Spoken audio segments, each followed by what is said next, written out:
Following the death of Philip II, Alexander the Great became the king of Macedon. However, many were dissatisfied with Macedonian rule and saw it as an opportunity to break away from their overlords.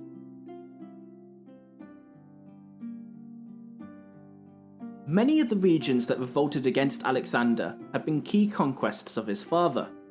Thessaly, Macedon's immediate neighbour, rose up in rebellion. Although advised to use diplomacy, Alexander sent a small force to Thessaly, outflanked the Thessalonians, and then waited for his foe to wake up in the morning. Discovering Alexander behind them, the Thessalonians surrendered and joined up with Alexander as he marched downwards towards Greece.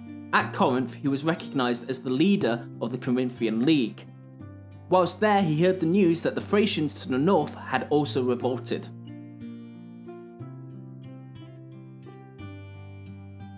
Alexander marched up north, arriving at the door of Mount Haemus. There, the Thracians had assembled a line of wagons that they planned to let loose down the sides of the mountain, thus pushing the Macedonians off the cliff. Alexander ordered his men to lock shields and lay on the ground, allowing the wagons to simply roll on overhead, not hurting anyone in the process. Over the next couple of months, several skirmishes broke out with the Thracians, with Alexander and his Macedonians winning each and every one of them. Eventually, the Thracians retreated to an island on the Danube. After many failed attempts to attack the island, the Macedonians gave up and crossed into the lands of the Getii, using rafts made out of their tents. The Macedonians crossed the Danube and in one skirmish brought this tribe to heel.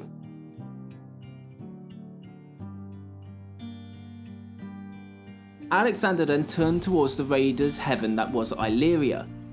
Knowing he needed to make the Illyrians fear him in order to deter any raids whilst he was on campaign, Alexander besieged one of their towns, which controlled a pass between Illyria and Macedon.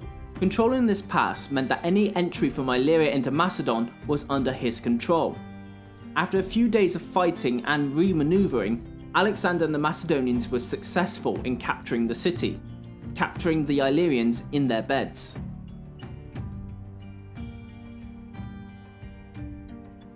Capturing this town came at the right time, as word reached Alexander that the Thebans and Athenians had once again revolted against Macedon. Alexander marched down to Thebes at lightning speed. The Thebans were caught slightly off guard, but managed to put up an adequate defence. Alexander, however, was persistent, and managed to breach the city, razing it to the ground and selling off its inhabitants into slavery.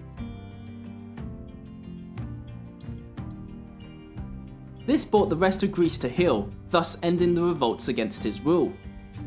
In a short space of time, Alexander subdued revolts all across Macedon's holdings, and had instilled enough fear and respect into his subjects that they were willing to follow him anywhere, maybe even to the ends of the known world.